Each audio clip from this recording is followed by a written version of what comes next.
Guys চলে এসেছি finally সেই মুহূর্ত যেখানে আমরা কার্ড চুজ করতে এসেছি, আর আজকে সত্যি সত্যি নিতেই এসেছি। আগে মানে এটা তো খুবই পছন্দ আমার, খুব সুন্দর। তো এখন চুজ করতে হবে যে কোনটা ফাইনালি নেব এবার।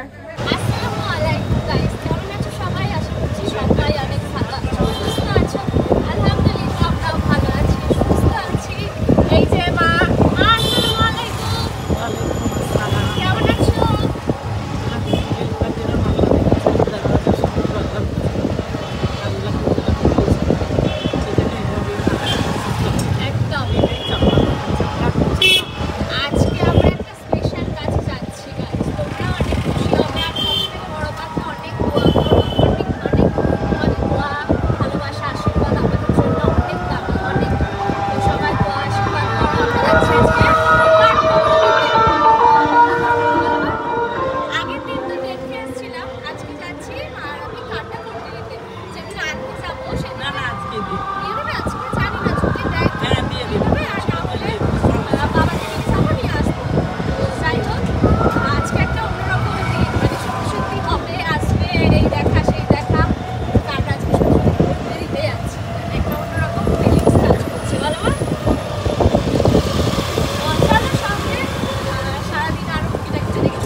সারা বছরই এত ভিড় যে বোঝাই যায় আলাদা করে। এটা বড় বাজার যেখানে সব কিছু পাওয়া যায়।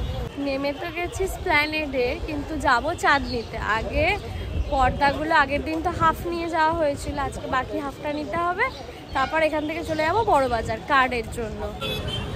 এই বড় রাস্তাটা পেরোতেই বেশ অনেকটা সময় লেগে যায়। কি দারুণ দেখতে লাগে এই জিনিসটা। দেখো মসজিদটা, দেখো কি সুন্দর লাগে। ছোলা সিদ্ধ দেখে লোভ হলো, জানো তো। এই টকটা দেখে স্পেশালি একটু কাকুকে বললাম একটু ভালো করে বানিয়ে দাও। কাকু ভালো করে বানিয়ে দিও, টকটা অনেক দিও, এই টকটা।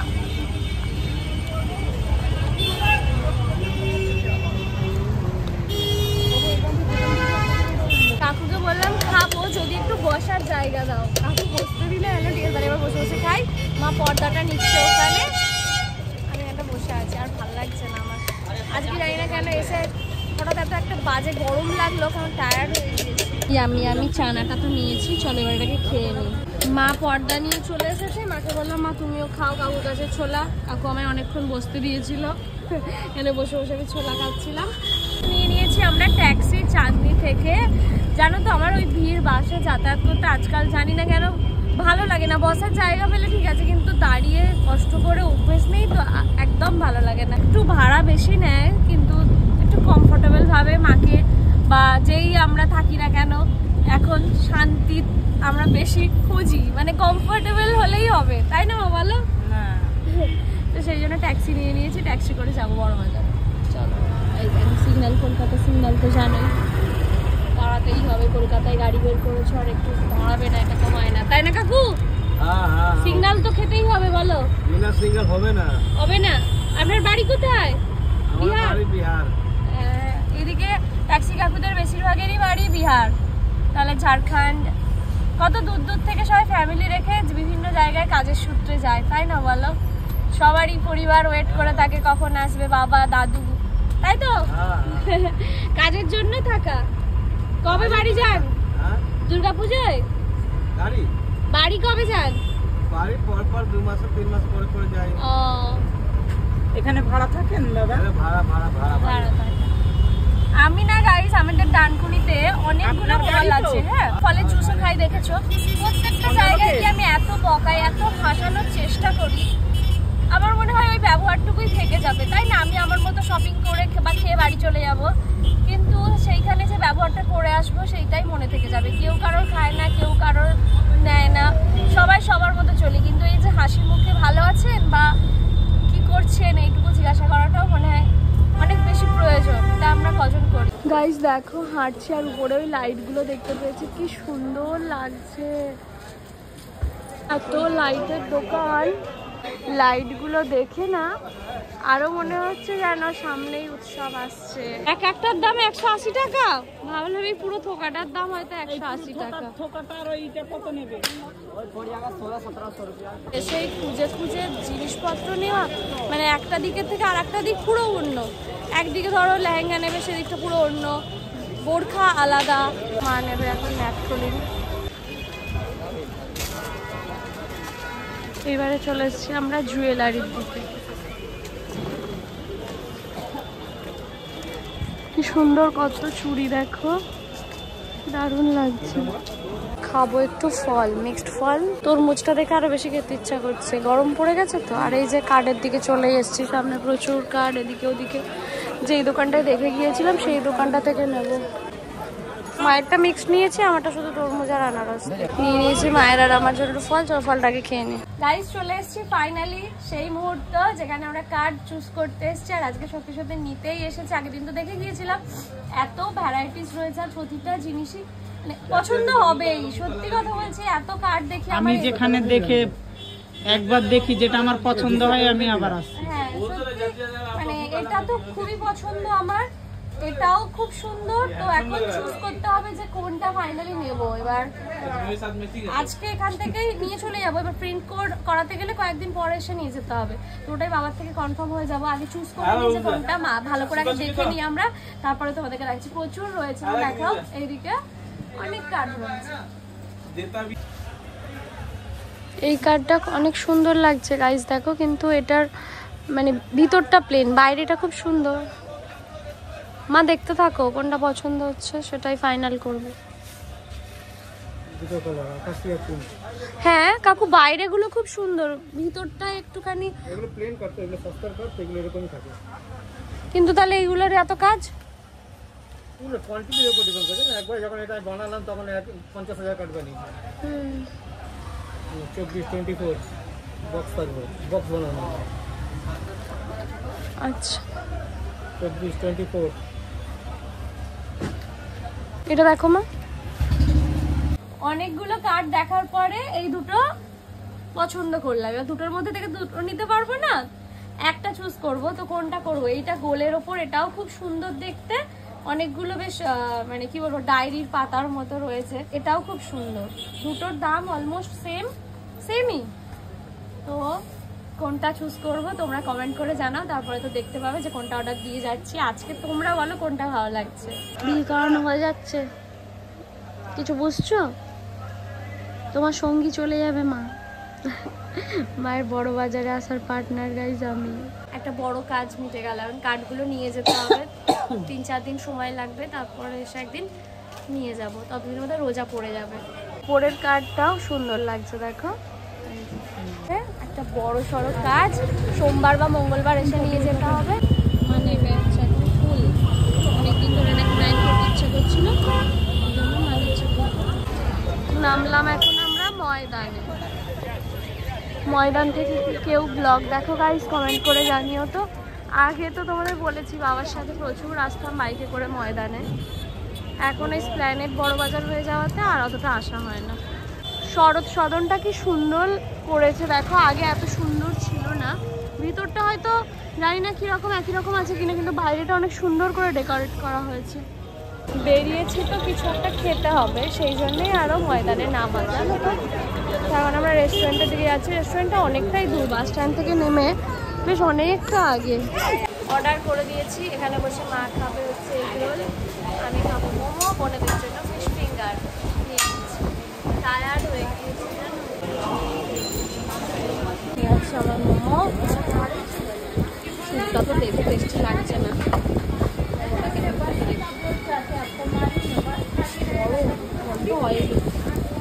কেন যে স্টিম মোমোতে অয়েল ইউজ করে বুঝি না, অনেক অয়েলি জানো।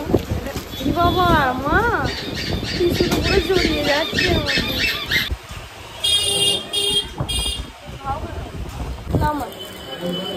চলো বোনদের জন্য পার্সেল নিয়ে নিয়েছে ফিশ ফিঙ্গার। কথা হচ্ছে, অনেক টায়ার্ড হয়ে গিয়েছে।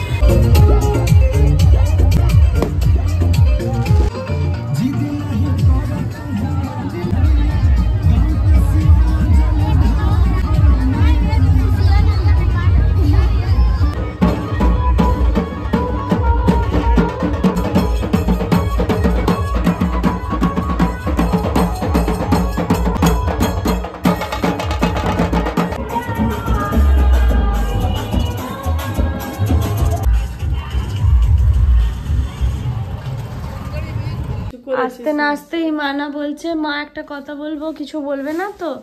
কিছু একটা তো রান্নাঘরে অঘটন ঘটিয়েছে। কোথায় কি ঘটিয়েছিস? ঠিক আছে, বড় ও এই যে আছে, অসুবিধা নেই। ভেঙেছিস তো একটাই, কি হবে? মাঝে না না আমি মাজলাম বেসিনের গুলো, কাপ বাসন আর এই কালো প্লেট গুলো হাত থেকে স্লিপকে পটাস করে পড়লো। আর এটা প্লেটটা ভেঙেই তোর কি মনে হলো প্রথমে? ও মা কিছু বলবে না, এটা মনে হলো তোর? তাহলে আরেকটা সাথে ভেঙে দিতে পারতিস। ওটা কি শেষে মাছছিলি ভেঙে গেছে? আর থেকে প্রথমে দেখ ওইটা বিছখানে রাখা আছে, কালো প্লেট। আর রমজানের মতো বীজখানে বলছিস কেন? বল মাঝখানে। ডিসনে এরকম করে কালো প্লেটটা ধরেছি, দেখো মানে স্লিপ করে না। হ্যাঁ হ্যাঁ হয়ে গেছে। বোনের হাত থেকে এবার 3টে পড়ে ভেঙে গেছে। সচরাচর ভাঙে না রে, মানে ওগুলো অনেক দিনের, অনেক বছরের। এরকম করে হাতকে স্লিপ খেলাম, হ্যাঁ ওই বাসনটাতে বললাম ভেঙে গেছে। তারপর স্ট্যাচু বাকি চিত্ত বাইরে। একটা ঘটনা আজকে আমি তোমাদের সাথে শেয়ার করি। হ্যাঁ, মানার বিয়ের প্রথম হ্যাঁ পা ফোড়াটা তোমাদেরকে বলা হয়নি, সত্যি সত্যি আর মধু নির্যাতন ভাববে বলে বাবা ওর কাছে মানে ওই বলছে আব্বু কি খাবে, তো বাবা বলেছে মা চা করতে পারিস? প্রথম বলে 1 মাস না 2 মাস হয়েছিল বিয়ে। অতদিনও হয়নি রে, 15 দিন 10-15 দিন এরকম, 1 মাস হবে। এবার বাপি বলেছে চা খাওয়াবি মা, তাহলে এবার ও গেছে চা করতে। গাইস জানো ওর কাণ্ডটা শুনলে তোমরা অবাক হয়ে যাবে। চাটা ছাঁকতে গেছিলি তাই তো? হ্যাঁ মানে হ্যান্ডেলটা সামনের দিকে ছিল, সাইডে না থেকে। হ্যাঁ আর আমি কিছু একটা করতে গিয়ে উঠতে গেছি না, কি যে হ্যান্ডেলটা আমার কনুইতে লেগে পুরো গরম চাটা আমার এরকম। তারপর আমার গায়ে হলুদের চুড়িদারটা ওই দিনও পরেছিল, মানে ওই সিনথেটিকের, মানে কটন না, জানো তো? হ্যাঁ, আর সেইটাতে পরে ও যে গরম চাটা পড়েছে, ফুটন্ত চাটা। মানে এখন ঠিক হয়ে গেছে তো? দাগ আছে একটু দাগ আছে, বাট ঠিক হয়ে গেছে। তো কি বললি আমি তো শুনতেই পেলাম। বললাম যে তুই তারপরে আবার নিজে করতে গিয়ে ভাবছিলি না যে করবো?